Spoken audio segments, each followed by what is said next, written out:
I've been trying to think of how to describe the game that I've been playing, and I've been struggling because I really don't know how to.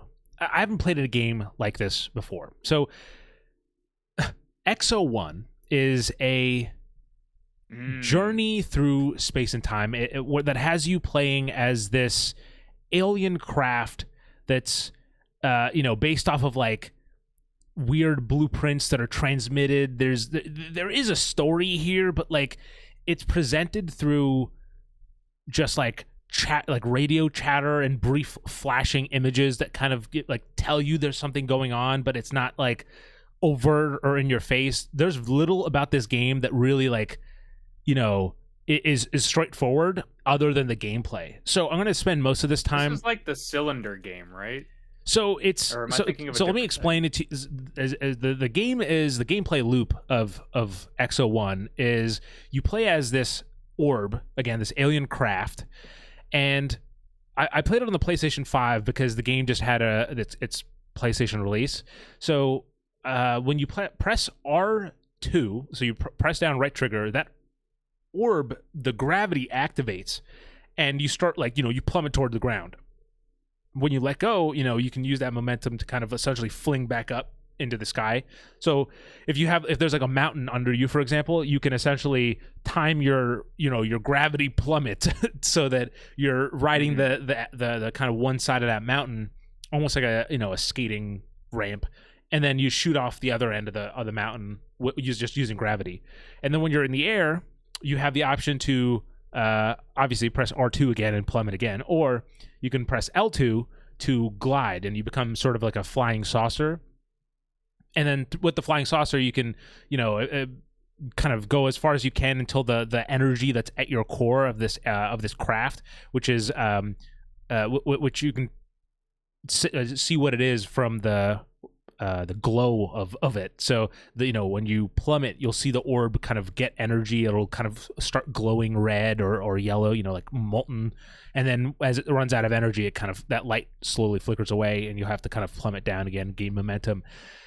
And you can press X while in the air there is a double jump, but you can only do that twice. So hence the term, the double jump. And there's and then when you're gliding in the air, if you press R2 and then you pull up on your left stick, because that's how you kind of steer your alien alien craft. Jesus Christ, I can't speak.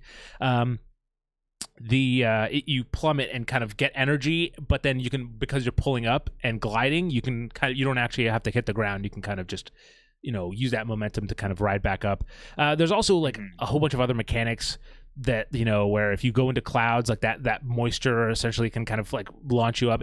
Look, I'm stumbling over my words because I really cannot find a way to describe this game other than just like showing you guys what it looks like and being like, yeah, that's the game. That's what it is.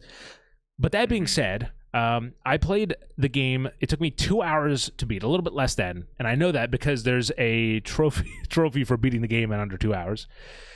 There's also a trophy for beating it in under an hour and a half and an hour. And I've since having beaten the game, I've restarted it in order to kind of go for those crazier times. And also because I'm a sick, twisted trophy hunter, so I want to see how many more trophies I can get in the game. And the trophies for those of you who are also sick and twisted, is a majority of them are either like get to a certain speed on a planet and maintain that speed, like hit like supersonic speeds and maintain it for a few seconds. Which when you hit supersonic speeds, like the screen turns like this like really weird funky filters and vibrant colors that it's hard to miss that you're going fast. And the other half of the trophy list is like getting to the highest point of a given planet. And there's a handful of planets that you kind of go through on your journey. And again, there is this story and these kind of characters and that they hint at, and there's like this signal that you're kind of following. And I do think that the ending is cool. Like it's one of those endings where you can sit back and be like, oh shit, like this is I was like, this looks really awesome. It kind of reminded me of the Starfield ending, but I'm saying that in purely off of like visual aesthetics, not necessarily like, you know, the I you know what, I'm not even gonna say it. I mean, you could actually make more comparisons than I think to the Starfield ending, but it's just, at the end of the day, it's a really weird, almost hypnotic kind of game, where you can kind of get lost just playing it, and, you know, exploring these kind of diverse planets, because, you know, some of them have a little bit of green, some of them are just like water, so you essentially are skipping, you know, like a rock over the water, like, you know, just bouncing over the waves, and gliding for them. So stuff like that is just like, yeah, you can really just like almost get lost in the game, and you know, get carried away by the momentum of it. And so I've been having a really good time with it. Also, it has like this really cool like electric guitar soundtrack that it sounds so weird describing it or even looking at it. You're like, okay, I kind of get it, but like until you, and also on the PlayStation 5 there's pretty intense like adaptive trigger feedback, so like, you know, you're really like pressing down the R2 when you're plummeting it down to gravity and stuff. So all that together, man, I had a really good time with XO1, and it's a game that I really recommend. Like, I highly recommend it just because I enjoyed it so much. But also, I, like, you know, when asked to like be like, oh, cool, XO1, yeah, like what is it? I'm like, well, you know, you're kind of just like floating around. There's gravity involved. There's stuff with space and time, but let's not. Based on the gameplay that I've seen of it and what you're describing, it kind of sounds like it might be sort of like a movement based platformer almost, but like not in a traditional platformer sense. It's all about that's a just kind of controlling this craft through environments. That's a great way to put it, as a movement based platformer. There are, you know, to kind of go off of what you're saying there. Oh, and by the way, on the screen, if for the video listeners or video watchers, you could kind of see the crazy colors of supersonic speeds. But as you go through, there's a few things you kind of pick up. There's like these orange blocks that you can fly through, the orange windows, I'll say, that you can fly through, that essentially launch you towards you know, the direction of that they're pointing in. And then there's also these sort of like black hole orbs that you can see them glowing pretty far in the distance, and you can pick those up for kind of upgrading your alien craft.